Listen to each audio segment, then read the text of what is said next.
Assalamualaikum warahmatullahi wabarakatuh. Selamat pagi, salam sejahtera untuk kita semua. Yang terhormat Ibu Amrina Izatika dan Ibu Fadila Hairani selaku dosen pengampu mata kuliah perencanaan pembelajaran serta rekan-rekan sekalian yang kami banggakan. Pertama-tama marilah kita panjatkan puji syukur kehadirat Allah Subhanahu wa taala yang telah memberikan rahmat, kesehatan dan keselamatan bagi kita semua sehingga kita dapat berkumpul di ruang kelas virtual ini. Selawat serta salam tak lupa kita sanjungkan kepada junjungan besar Nabi Muhammad SAW. Semoga kita diberikan syafaatnya di yaumil akhir. Amin, amin, amin ya rabbal alamin. Izin memperkenalkan diri, di sini saya sebagai moderator. Saya Iksan Kurniawan dengan NPM 2013-053164 yang akan membimbing jalannya diskusi kelompok 4 perencanaan pembelajaran. Topik yang akan kami angkat yaitu analisis silabus. Adapun anggota kelompok saya yang lain yaitu Arawinda Olata dengan NPM 2013-053089, Nova Atika Royani dengan NPM 2013-053163, Rizka Dwi Ayu Triana dengan NPM 2013-053097, Rita Septiana dengan NPM 2013-053048. Untuk materi yang pertama akan disampaikan oleh Saudari Arawinda Olata. Pengertian silabus. Silabus adalah rencana pembelajaran pada suatu atau kelompok mata pembelajaran atau tema tertentu yang mencakup standar kompetensi, kompetensi dasar, materi pokok atau pembelajaran, kegiatan pembelajaran, indikator, penilaian, alokasi waktu, dan sumber atau bahan atau alat belajar. Prinsip pengembangan silabus. Yang pertama, ilmiah. Keseluruhan materi dan kegiatan yang menjadi muatan dalam silabus harus benar dan dapat dipertanggungjawabkan secara keilmuan. Yang kedua, menyeluruh. Komponen silabus mencakup keseluruhan ranah kompetensi, yaitu kognitif, afektif, dan psikomotor. Yang ketiga, relevan, yaitu cakupan, kedalaman, tingkat kesukaran, dan urutan penyajian materi dalam silabus sesuai dengan tingkat perkembangan fisik, intelektual, sosial, emosional, dan spiritual peserta didik. Yang keempat, memadai. Cakupan indikator, materi pokok, pengalaman belajar, sumber belajar, dan sistem penilaian cukup untuk menunjang pencapaian kompetensi dasar. Yang kelima, sistematis. Komponen-komponen silabus saling berhubungan secara fungsional dalam mencapai kompetensi. Yang keenam, fleksibel, yaitu keseluruhan komponen silabus dapat mengakomodasi keragaman peserta didik, pendidik, serta dinamika perubahan yang terjadi di sekolah dan tuntutan masyarakat. Yang ketujuh, konsisten, yaitu adanya hubungan yang konsisten antara kompetensi dasar, indikator, materi pokok, pengalaman belajar, sumber belajar, dan sistem penilaian. Yang kedelapan, aktual dan kontekstual, yaitu cakupan indikator, materi pokok, pengalaman belajar, sumber belajar, dan sistem penilaian memperhatikan perkembangan ilmu, teknologi, dan seni mutakhir dalam kehidupan nyata dan peristiwa yang terjadi. Baik teman-teman, materi selanjutnya yaitu tahapan pengembangan silabus. Ada beberapa tahapan loh dalam pengembangan silabus, yaitu yang pertama, mengkaji standar kompetensi dan kompetensi dasar. Dalam hal mengkaji standar kompetensi dan kompetensi dasar mata pelajaran, sebagaimana tercantum pada standar isi, dengan memperhatikan beberapa hal, yaitu urutan berdasarkan hierarki konsep disiplin ilmu dan atau tingkat kesulitan materi. Tidak harus selalu sesuai dengan urutan yang ada di SI.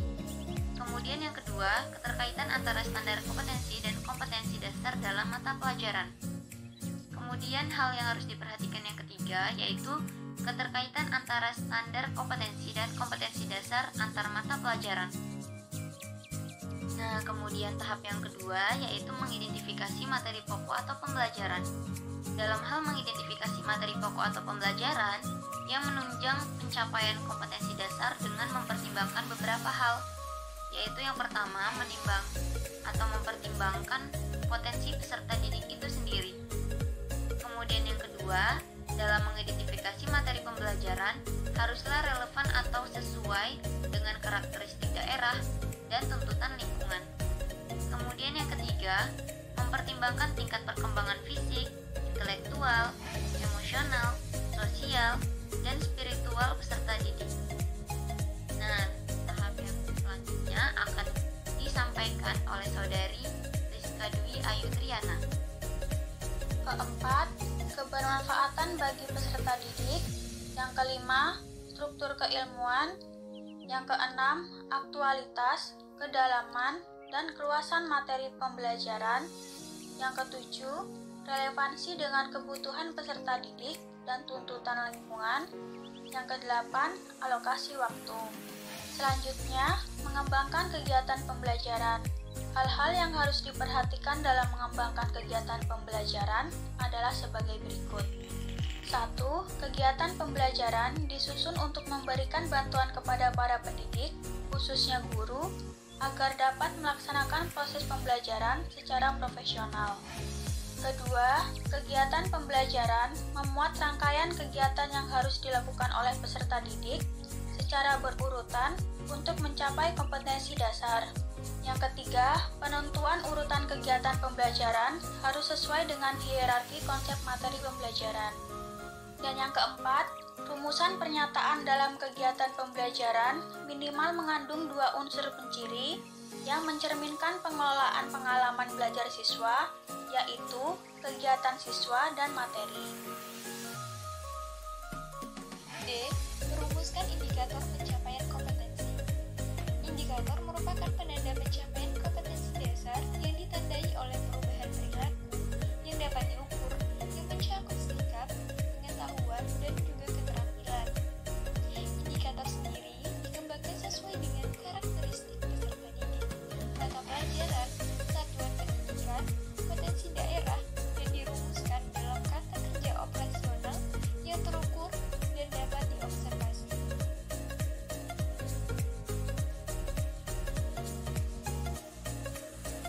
Penentuan jenis penilaian. Penilaian pencapaian kompetensi dasar peserta didik dilakukan berdasarkan indikator. Penilaian sendiri merupakan serangkaian kegiatan untuk memperoleh, menganalisis, dan menafsirkan data tentang proses dan hasil belajar peserta didik yang dilakukan secara sistematis dan berkesinambungan, sehingga menjadi informasi yang bermakna dalam mengambil keputusan. Beberapa hal yang perlu diperhatikan dalam penilaian. Yang pertama, penilaian diarahkan untuk mengukur pencapaian kompetensi. Yang kedua, penilaian menggunakan acuan kriteria, yakni berdasarkan apa yang bisa dilakukan peserta didik setelah mengikuti proses pembelajaran, dan bukan untuk menentukan posisi seseorang terhadap kelompoknya. Ketiga, sistem yang direncanakan adalah sistem penilaian yang berkelanjutan. Berkelanjutan di sini bermakna semua indikator ditagih, kemudian hasilnya dianalisis untuk menentukan kompetensi dasar yang telah dimiliki dan yang belum, serta untuk mengetahui kesulitan dari siswa tersebut. Keempat, hasil penilaian dianalisis untuk menentukan tindak lanjut. Tindak lanjut di sini berupa perbaikan proses pembelajaran berikutnya, program remedial bagi peserta didik yang pencapaiannya di bawah kriteria kelulusan, dan program pengayaan bagi peserta didik yang telah memenuhi kriteria ketuntasan. Yang terakhir, sistem penilaian harus disesuaikan dengan pengalaman belajar yang ditempuh dalam proses pembelajaran. Misalnya, jika pembelajaran menggunakan pendekatan tugas observasi lapangan, maka evaluasi harus diberikan baik dalam proses keterampilan, misalnya teknik wawancara, maupun produk atau hasil melakukan observasi lapangan yang berupa informasi yang dibutuhkan. Komponen silabus.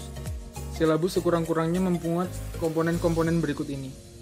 Yang pertama yaitu identitas silabus, yang kedua standar kompetensi, yang ketiga kompetensi dasar, yang keempat materi pokok atau pembelajaran, yang kelima kegiatan pembelajaran, yang keenam indikator, yang ketujuh penilaian, yang kedelapan alokasi waktu, dan kesembilan sumber belajar.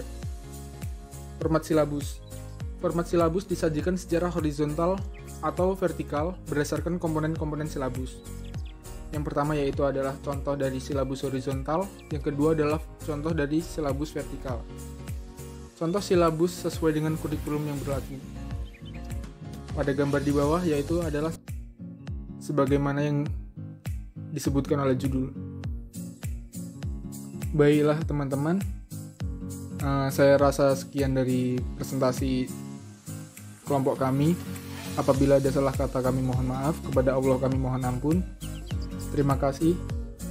Assalamualaikum warahmatullahi wabarakatuh.